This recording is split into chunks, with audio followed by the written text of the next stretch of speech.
Mesdames et messieurs, bonsoir et bienvenue à cette émission d'Info 9. Les facultés psychiques humaines dites paranormales, expliquées et démystifiées par une personne ayant frôlé la mort. Voilà ce que contient le livre de mon invité, dont le titre est « Pour le voir, vous devez y croire ». Alors, mesdames et messieurs, l'auteur, M. Martin Beaulieu. M. Beaulieu, bonsoir. Bonsoir. Merci d'avoir accepté cette invitation-là, M. Beaulieu. D'entrée de jeu, moi, si je vous demandais, qu'est-ce qui vous est arrivé à l'âge de 6 ans? Okay. Moi, à l'âge de 6 ans, j'habitais à Notre-Dame-du-Nord, Témiscamingue. Et sur l'heure du midi, on allait dîner à la maison. Il y a une vanne qui passait. J'ai traversé la rue par derrière la vanne et je me suis fait frapper par un automobile. Donc, les 48 heures suivantes, j'étais à l'hôpital à Ville-Marie. Et à l'arrivée à l'hôpital, il me donnait 3 heures à vivre. Ça vous donne un peu un état. J'étais trop faible pour être transporté à Rouyn-Noranda, qui était plus spécialisé, ou dans un hôpital. Vous étiez à l'article de la mort, autrement dit. Oui, c'était, je dis souvent la blague, j'étais victime, j'en ris un petit peu, là. Trop faible pour être transporté ailleurs et trop vivant pour être déclaré mort. Donc, pendant 48 heures, même l'anesthésiste croyait me tuer s'il devait m'anesthésier pour l'opération. Donc, c'était vraiment faible. Oui. Et ça a duré 48 heures. Après 48 heures, le chirurgien a dit, il faut essayer. Et par la suite, je suis ici, donc l'opération réussit. Moi, j'aimerais qu'on prenne votre livre, puis je vais vous lire un paragraphe qui est ici à l'arrière. C'est à la suite... de cette expérience de 48 heures aux frontières de la mort, c'est ce que vous venez de dire. Frontières. Télépathie, télékinésie, faculté de médium, prémonition, découverte de l'énergie enveloppant chaque être humain ne sont que quelques-unes des nouvelles possibilités aux multiples visages s'offrant à lui, en parlant de vous. Qu'est-ce que vous voulez dire par là? Okay. Lorsqu'une personne frôle la mort, habituellement, lorsqu'il revient, il va avoir, une personne va avoir peut-être des intuitions, des rêves prémonitoires, d'autres vont être médiums. Moi, je ne sais pas si c'est à cause de la durée. Lorsque je suis revenu, je n'ai pas vu la différence tout de suite. Sauf qu'à l'âge de 11 ans, je me suis aperçu que j'avais beaucoup de déjà-vu, je sentais des présences, j'avais des choses qui sont probablement inhabituelles pour le commun des mortels. Et j'ai appris à vivre avec ça. Donc, c'est pas quelque chose qui est apparu d'un coup, c'est quelque chose qui, graduellement, j'ai réalisé que j'étais différent à ce niveau-là. On va dire qu'à 6 ans... Toujours dû à l'accident. Toujours dû... je présume, parce que je n'ai rien qui... Avant ça, il y avait rien... enfants qui font ça dans la vie, c'est tout. C'est après, vous vous êtes rendu compte que vous aviez... différent. Est-ce qu'on peut appeler ça des dons? On peut y aller avec des dons. Ce qui est important, lorsqu'on parle de facultés psychiques et tout ça, c'est d'utiliser les mêmes mots pour les mêmes phénomènes. Une personne fera la différence entre sixième sens, intuition, prémonition. Mais il faut vraiment aller voir c'est de quoi qu'on parle comme phénomène. Et c'est une bataille de mots qui souvent fait des irritants. M. Beaulieu, parlez-moi de facultés dites paranormales. Moi, dans le sens où je le vois, on parle de facultés normales, ce qu'on parle d'entendre, voir, sentir, toucher, donc les 5 sens physiques. Lorsqu'on va dans le paranormal, c'est des choses qui ne relèvent pas biologiquement. Donc, on peut sentir une présence, mais les yeux, l'oreille ne sentent pas la présence. Donc, on va au-delà, on prend tout englober ça dans le sixième sens ou intuition. Donc, paranormal, c'est quelque chose qui, biologiquement, ne semble pas s'expliquer. J'ai été une fois dans une chapelle, par hasard, d'un hôpital, et en rentrant, j'ai eu la chair de poule, c'était incroyable, il y avait vraiment quelqu'un ou quelque chose sur place. Et ça, c'est quelque chose... Que vous n'avez pas vu, là. Pas vu, que j'ai senti, vraiment senti, c'était vraiment noir sur blanc. Et ça va être paranormal dans le sens où c'est pas l'oreille, c'est pas la vue, c'est pas un toucher. Donc, c'est pas biologiquement... Mais comment vous l'expliquez d'abord? Si vous sentez quelqu'un ou quelque chose... C'est directement au niveau de la conscience. Directement au niveau de la conscience. Je me promenais une fois à Montréal. Il y a beaucoup de monde. Et sur le trottoir, je croise une personne, puis cette personne-là va se suicider. C'était une évidence. Et c'est pas par les yeux, quoi que ce soit, je connais pas cette personne-là. C'était... Vous savez, on prend conscience de quelque chose suite à un bruit. Il y a un bruit bizarre. On a conscience du bruit à cause de l'oreille. Au niveau psychique, c'est la même chose, sauf que ça ne rentre pas par les 5 sens. C'est « Oh mon Dieu, Et c'est vrai. On y croit sincèrement parce que c'est une évidence pour nous. Sauf que... On va aller dans le cœur du livre directement, si vous me permettez, M. Beaulieu. Pour vous, le mot problème, là, ça n'existe pas. Pour vous, c'est un défi. Oui. Quelle différence il y a entre un problème pour vous et un défi? Quelqu'un va arriver dans une situation difficile où il semble y avoir une impasse. Si on dit « j'ai un problème », on n'influence pas notre cerveau à essayer de résoudre la situation. Le cerveau, c'est un ordinateur qui résout les problèmes. Alors, disons que le cerveau n'aime pas avoir un problème, il aime plutôt avoir un défi. Est-ce qu'on peut dire ça comme ça? Le cerveau aime répondre à vos quêtes. Si vous cherchez un problème, il va chercher des problèmes. Si vous cherchez un défi, il va chercher une solution. OK. C'est là où que quelqu'un dans la vie va dire « Moi, ma vie, c'est un échec, ça va mal, c'est ci, c'est ça ».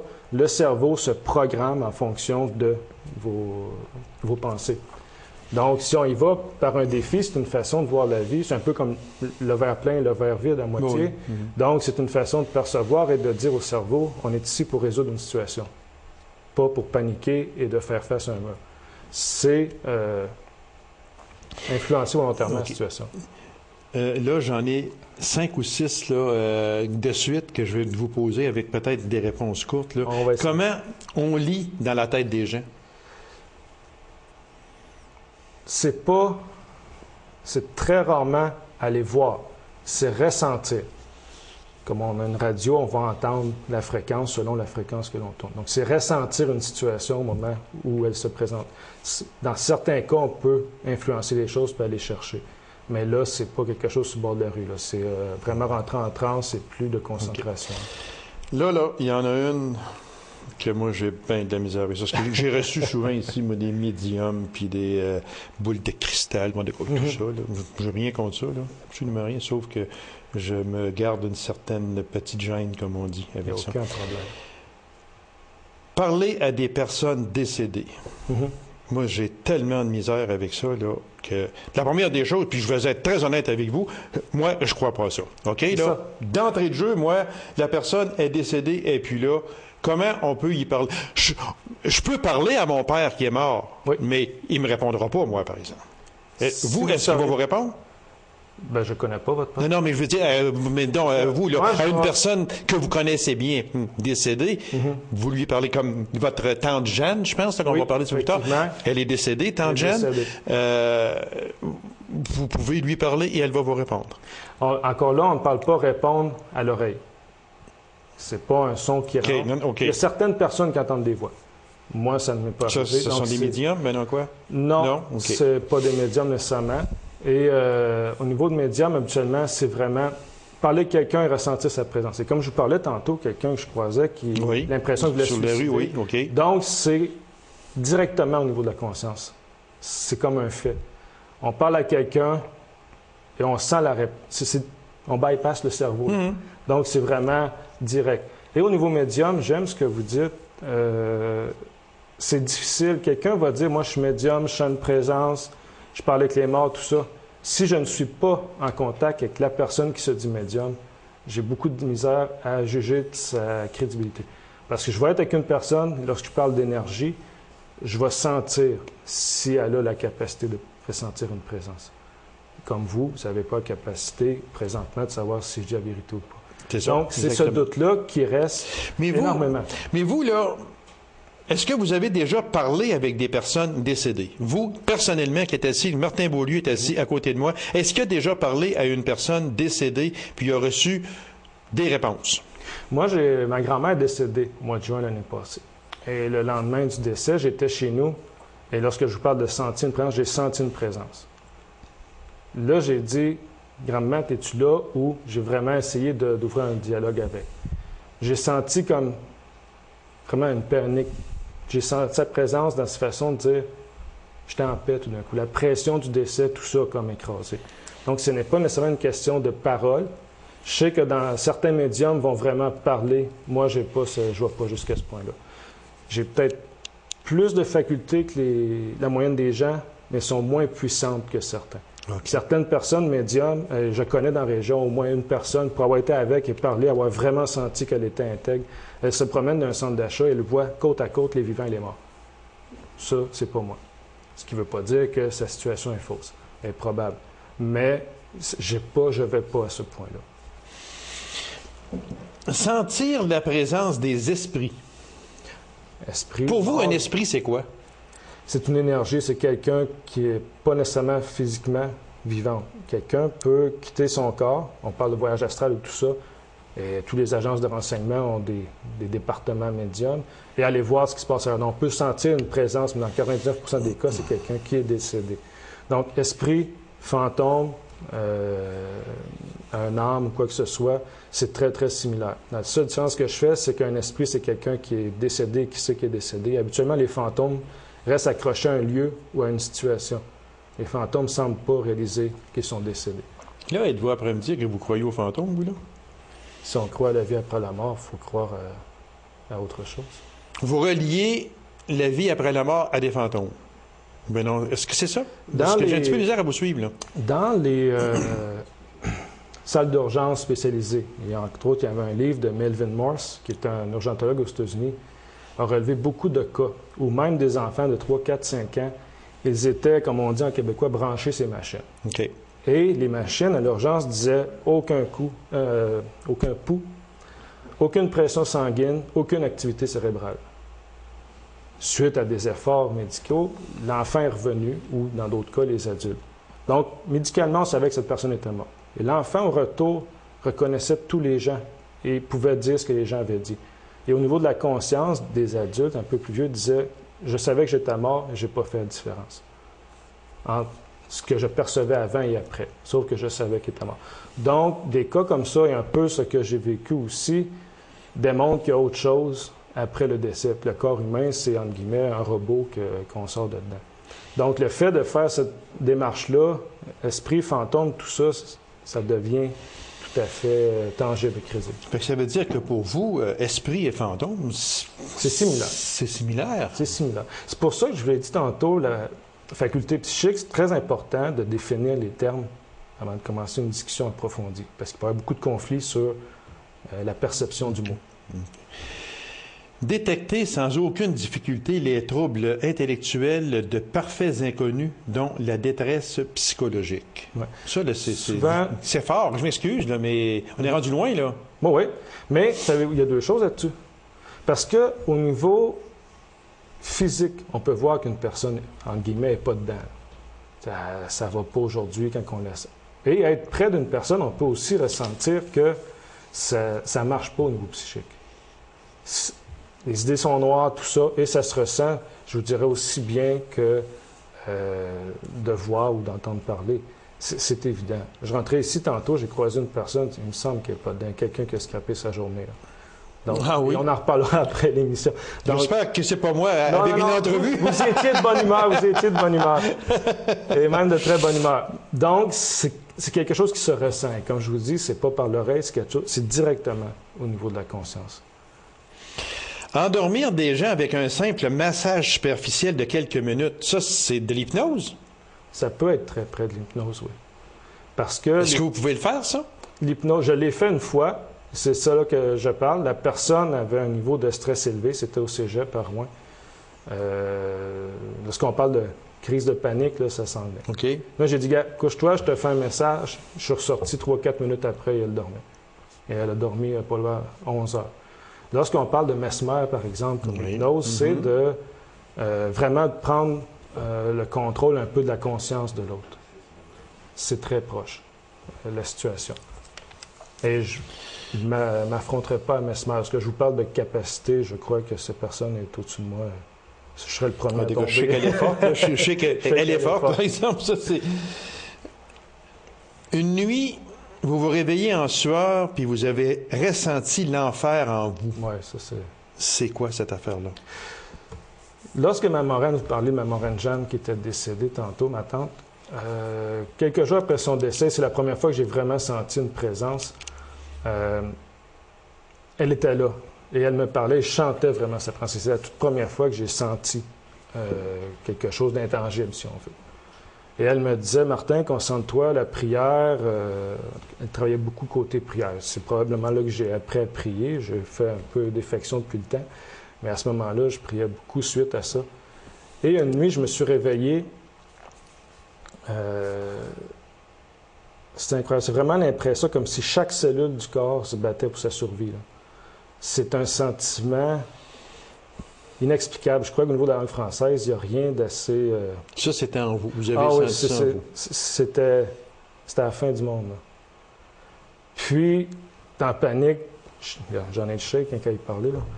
Dans la panique, j'ai vraiment ramassé mon chapelet et j'ai prié. Et en quelques secondes, j'ai senti un souffle sortir. Là, j'ai écrasé, c'était une paix totale. Puis elle m'a dit, tu viens de comprendre la force de la prière, je ne l'ai plus jamais ressenti. Jamais, jamais, jamais. Lorsqu'on parlait de parler à quelqu'un décédé, j'ai essayé, mais elle n'était plus là. Est-ce que vous êtes pour ou contre la religion ou les religions? Oh boy, là, on embarque là-dedans. Bon, il reste pas grand minute, ne se fait rien. On peut y revenir plus tard. je crois qu'il y a vraiment quelque chose après la mort. Je crois que le principe d'aider le prochain, tout ça, c'est bon. Par contre, je crois que les religions ont mélangé beaucoup une guerre de pouvoir avec le message d'origine. Je crois que le bien et le mal, j'y crois énormément. Et je crois à une vie après la mort. Tout le reste demeure religieux, demeure une croyance de chacun. Pour vous, le mal, c'est quoi le mal? Faire le mal? Le mal, lorsqu'on va, comme on dit, la liberté arrête là où elle commence à entraver celle des autres. Donc, c'est vraiment empiéter. Pour une personne, rouler 120 km/h sur la route, c'est acceptable. Pour un autre, c'est inacceptable. Donc, c'est tout le temps une perception de chaque personne. Donc, le mal, le degré de mal est différent.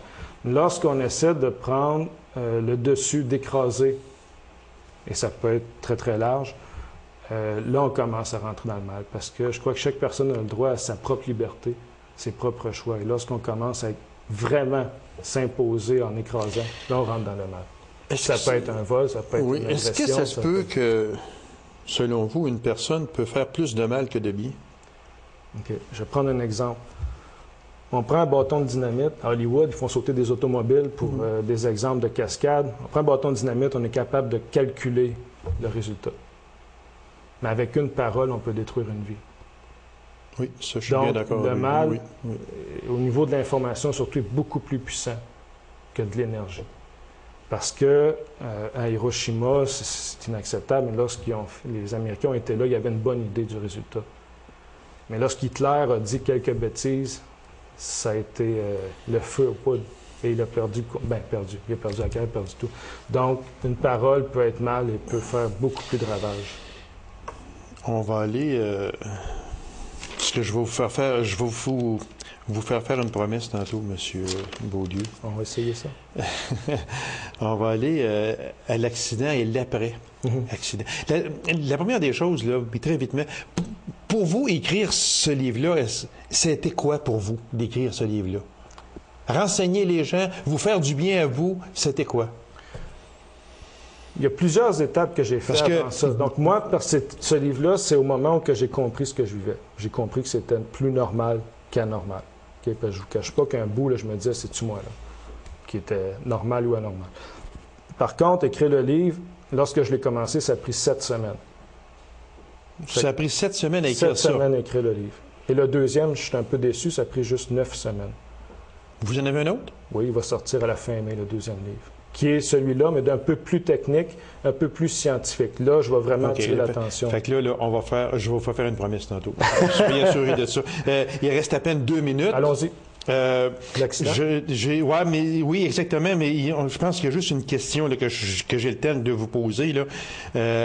Vous avez demandé à 90% de vos cellules graisseuses de s'auto-détruire. Vous avez perdu 18 livres en 18 jours. 18 livres en 18 jours. Là, on va un peu dans l'auto-hypnose. Donc, on est soi envers soi-même. Certaines personnes vont arrêter de fumer grâce à l'hypnose. Moi, ce que j'ai fait à ce moment-là, je me suis vraiment concentré, j'ai fait le vide, puis j'ai dit là, j'étais obèse à cette période-là. Et en 18 jours, j'ai perdu 18 livres sans aucun régime. Et bon, la famille, tout le monde est là autour pour voir que ça a quand même eu un bon résultat, là. Vous êtes fier de votre livre? Oui, parce que l'impact et la réception des gens est supérieur à ce que je m'attendais. Moi, je vais vous faire une confidence. J'ai lu ce livre-là. puis je suis très honnête avec vous. Les 50 premières pages, là, j'ai dit, mais ma foi du bon Dieu, on s'en va où avec ça?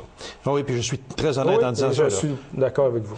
Je me disais, mais il veut en venir à quoi? Puis moi, est-ce que je poursuis la lecture de ce livre-là ou j'arrête? D'accord. J'ai persisté, j'ai continué. Et là, tranquillement, à la 60e page environ, aller jusqu'à la fin, là, j'ai compris beaucoup de choses, là, à ce moment-là. Mais les 50 premières pages sont difficiles. Lorsque je fais une conférence, je commence un point de vue technique, on prend une pause. Par la suite, on commence à aller vraiment paranormal. OK. Et c'est dans les derniers 5 minutes que les gens comprennent. Il reste très peu de temps et la promesse que je veux que vous me fassiez, M. Martin Beaulieu, c'est de revenir à mon émission parce que je suis honnête en disant qu'on a vu, j'ai posé 4 questions sur 29. Alors, je veux revenir. Alors, à l'automne, je vais vous donner plus de temps d'antenne dans une autre case horaire, dans une autre émission. Alors, si vous me promettez de revenir, ce sera idéal.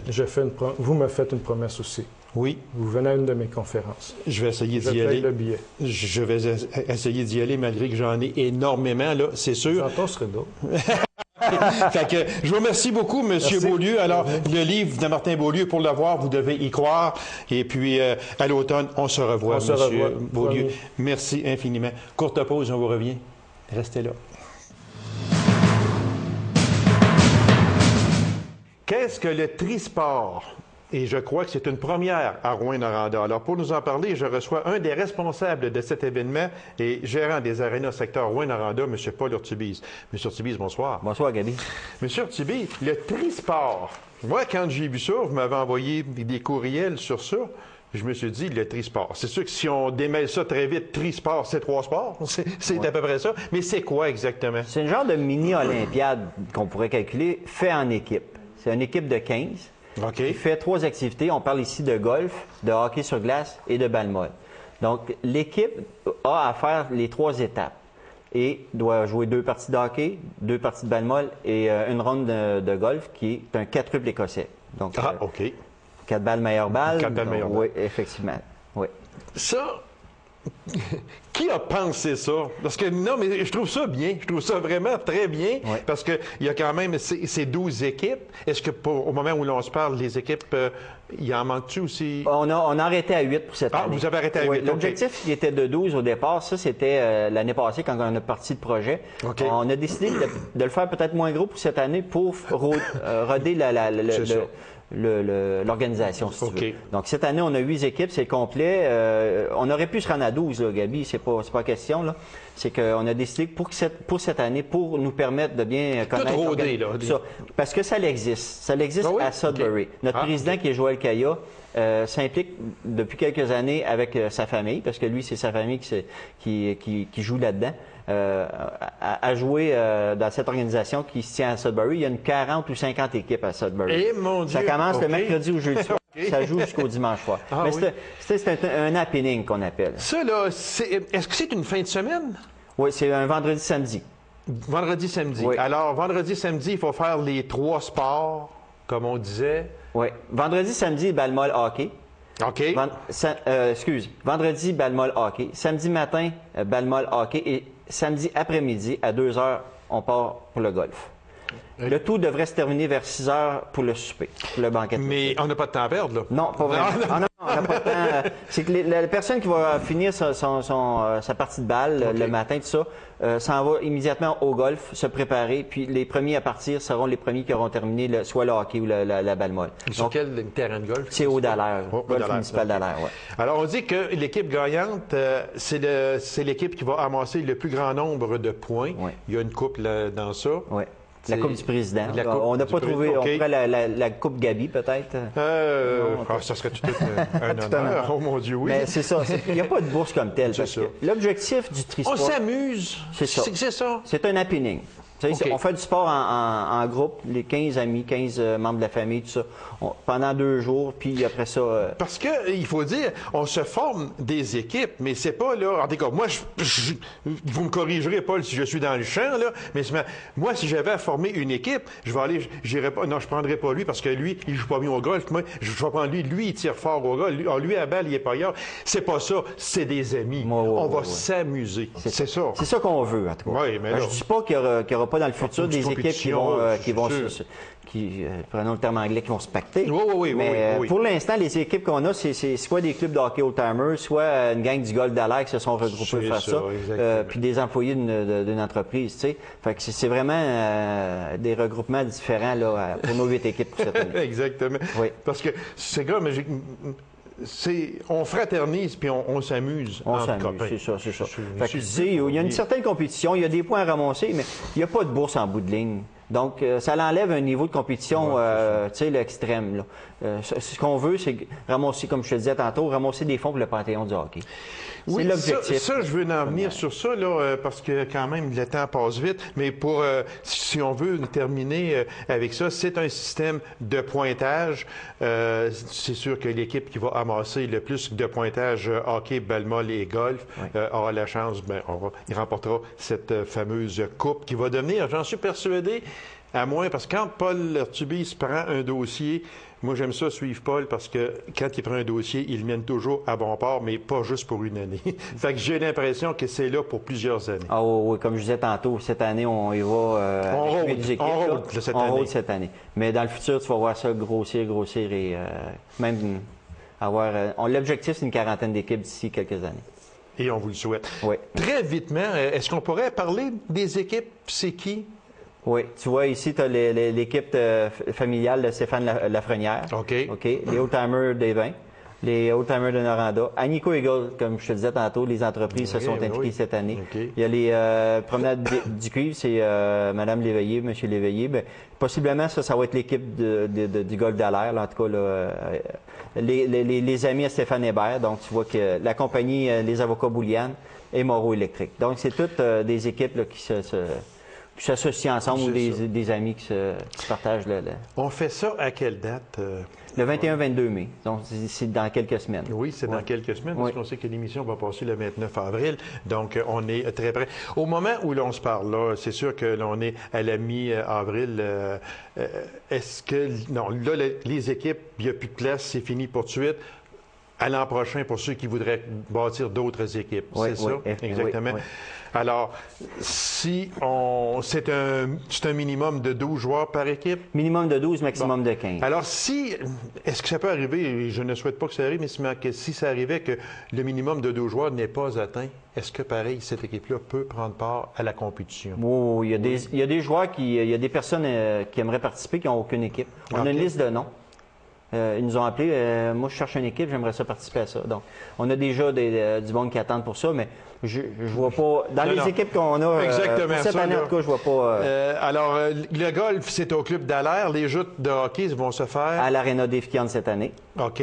Et puis, les joutes de balle-molle. Au terrain de balle de l'Arena Jacques-Lapérière. De l'Arena Jacques-Lapérière. Oui. Alors, Paul, on vous souhaite tout le succès possible. Je suis persuadé que ce sera... Les gens, moi, il me semble que je vois ça, là. Il me semble que les gens vont avoir un plaisir fou. Parce que c'est tous des chums. C'est pas compliqué, là. Fait que je m'attends à ce que le samedi soir, au chalet du golf, ça lève, là. Ça lève, puis on va avoir du plaisir. Puis, hey, je t'ai battu, mais c'est pas rien, c'est le fun, mon de go, etc. Un paquet de chums ensemble, là. On sait ce que ça peut faire. Fait que les bourses, on parle d'environ 2000 $. C'est des prix de participation. Comme je disais tantôt, il n'y a pas de bourse à l'équipe comme telle. C'est des prix de participation qui vont tirer au hasard au niveau des équipes. Alors, Paul, merci infiniment. Tout le succès possible et j'en suis persuadé que ça deviendra un événement annuel. Et votre objectif de 40 équipes, je ne serais pas surpris que d'ici 2 ans, il serait atteint. Parce que quand je l'ai dit, puis je suis sincère en disant, quand Paul prend un dossier, il le mène à bon port. Merci beaucoup, Paul, puis on va sûrement se revoir sur d'autres dossiers. Bien, merci. C'est moi qui vous remercie. Alors, mesdames et messieurs, merci d'avoir été là. On se donne rendez-vous à une prochaine émission d'Info 9. Au revoir.